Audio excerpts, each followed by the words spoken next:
Hello, Morongo Basin, and listeners around the world online at Z107.7 FM.com. Here is the Z107.7 Local News for Thursday, March 26th, 2026. The suspect accused of killing the mother of his children in 29 Palms returned to court this week. Isaac Angel, a 34-year-old resident of 29 Palms, was arraigned in San Bernardino County Superior Court on March 18th for the murder of Jessica Phillips, 34. Angel entered a plea of not guilty. He was back in court on Tuesday for a pre-preliminary hearing. His next hearing is set for April 21st. On March 13th, San Bernardino County Sheriff's deputies conducted a welfare check at a home in the 74,900 block of Aladdin Drive in 29 Palms.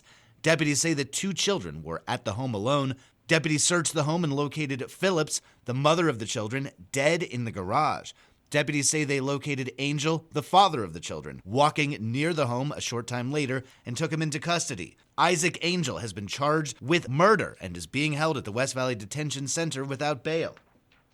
A man on probation for assault was arrested on suspicion of battery in 29 Palms. On Tuesday at around 12:55 p.m., San Bernardino County Sheriff's deputies responded to a report of battery in the 73,800 block of Sunnyvale Drive in 29 Palms.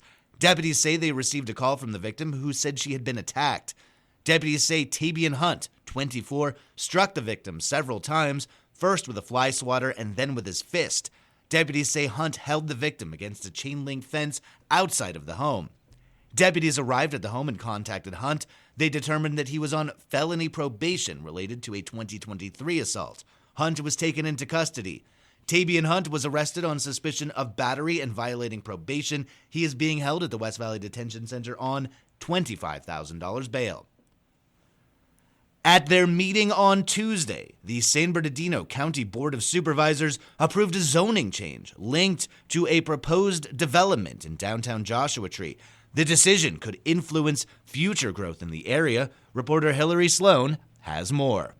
The project, known as One Tree Hill, covers about 40 acres near 29 Palms Highway and Sunset Road, just east of the Joshua Tree Post Office. The board approved an amendment to the countywide policy plan, land use designation, along with a zoning map change. This has shifted more of the site toward commercial use, increasing commercial acreage from 7 to 16 acres and decreasing residential land. County officials say the vote does not approve a specific project, but broadens what can be constructed there, including potential resort and business developments.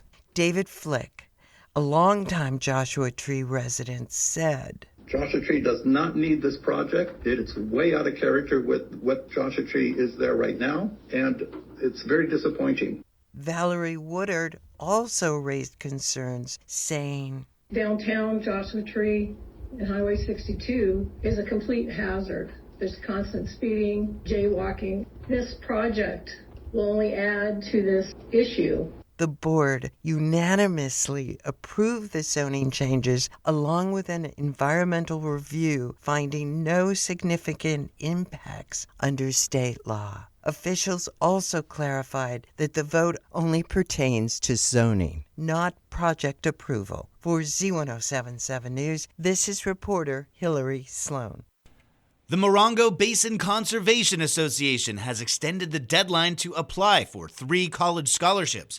Students graduating from high school in June are invited to apply for one of the 3 college scholarships offered by the MBCA. 3 scholarships, each in the amount of $1,000, will be offered to students who demonstrate their intention to use their studies to further environmental conservation. Any field of study will be considered as long as the student can relate their educational or career goals to conservation in an application essay. Among the 3 scholarships, the MBCA expects to award one to a female student and one to an arts major in memory of local artist and conservationist Steve Ryman. Applications are now due on April 12th. For more information about the scholarship, visit the Morongo Basin Conservation Association's website at a link at this story at Z107.7fm.com. The annual Morongo Basin Library's Spellathon was held on Saturday, and it successfully raised sufficient funds for our area's libraries. 11 teams and their supporters, about 60 people in all, gathered at the Yucca Valley Community Center for the event.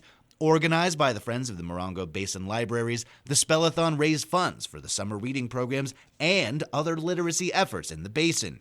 Team pledges, sponsorships, and raffles yielded more than $5,000 that will be shared by the Joshua Tree, 29 Palms, and Yucca Valley Libraries.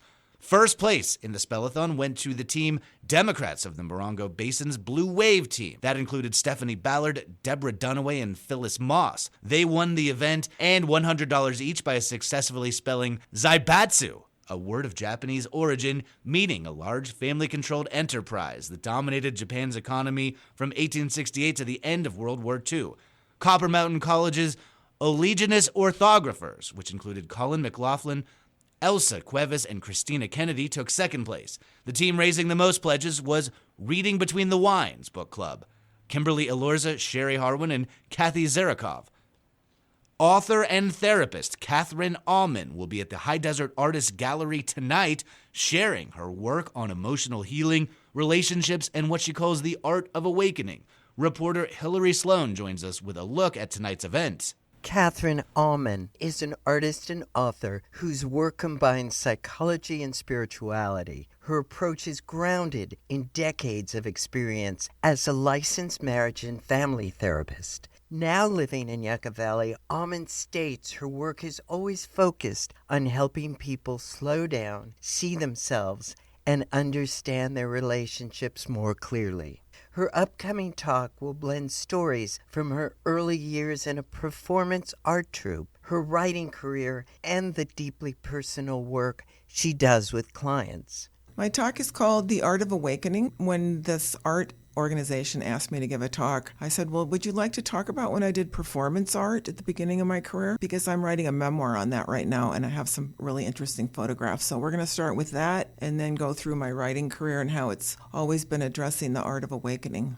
Her book, Guide to Spiritual LA, is available at the gallery. It has received both the Nautilus Book Award and the NIEA Award. She'll also share excerpts from a work-in-progress memoir reflecting on creativity, female friendships, and the freedom to create art without permission. The evening features an informal, open conversation that encourages reflection and discussion.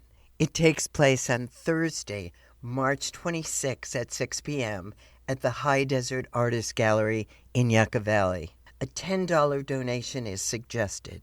For Z107.7 News, this is reporter Hillary Sloan. Hear ye, hear ye! The Prince is giving a ball. Or, so the story goes, as Rodgers and Hammerstein's Cinderella hits Theater 29's stage beginning tomorrow. Arts and entertainment reporter Charlie Thomas advises you to secure your tickets before the clock strikes midnight.